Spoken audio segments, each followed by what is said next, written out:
There's no going back. Tomamos la punta positiva de una batería y la punta negativa de la otra. Si hacemos una serie, conectamos el negativo con el positivo de otra batería.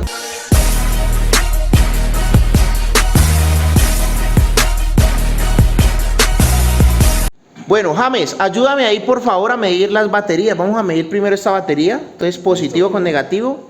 La pinza en corriente directa 11.92 voltios.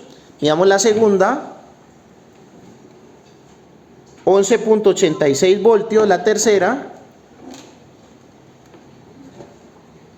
12.19 y la cuarta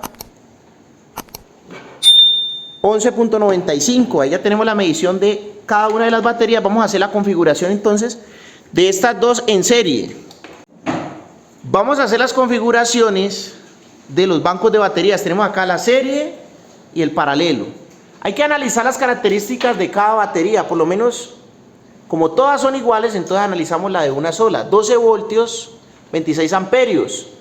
Entonces este banco quedaría de 12 voltios, 26 amperios. Acá tenemos 12 por 26 nos daría una capacidad de almacenamiento de 312 vatios, una sola batería. Aquí ya tenemos nuestro banco de baterías a 24 voltios. Hemos conectado el positivo de una batería con el negativo de la otra. Entonces, para hacer la medición, tomamos la punta positiva y la punta negativa. Tomamos la punta positiva de una batería y la punta negativa de la otra. Y aquí nos va a marcar una tensión de 23.79 voltios. O sea, este banco sería un banco de 24 voltios, pero un banco de 24 voltios que está un poco descargado. ¿Listo? Si hacemos una serie, conectamos el negativo con el positivo de otra batería y tendríamos un banco de 24 voltios, 26 amperios. Y si utilizamos ley de Watt, 24 por 26 nos da 624 vatios hora de almacenamiento. Aquí estamos haciendo la conexión de tres baterías en serie, entonces lo mismo, positivo con negativo y vamos a hacer la medición entre esta batería, el positivo, y esta batería, el negativo.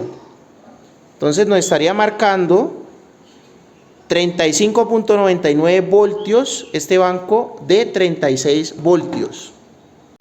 Esta serie de tres, negativo con positivo, nos da un banco 36 voltios, 26 amperios.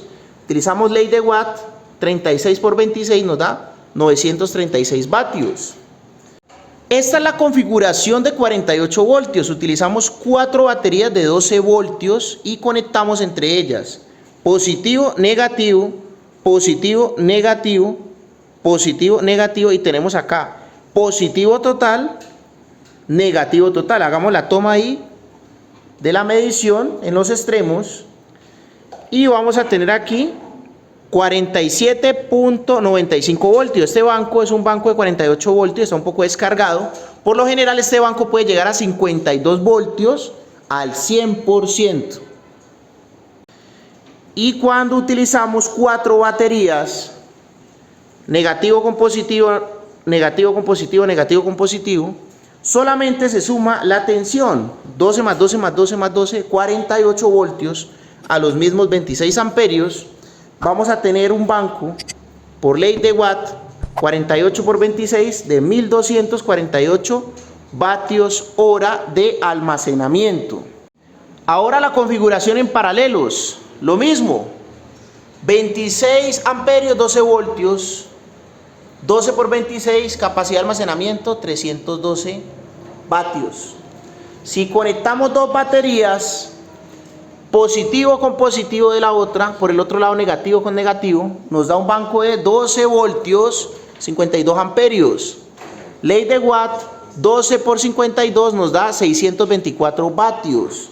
Y aquí en paralelo, lo máximo que nos permite la ficha técnica de las baterías son 3 paralelos, 3 pisos. Positivos por un lado, negativos por el otro lado, nos da un banco de 12 voltios, 78 amperios, y si multiplicamos 12 por 78 nos da 936.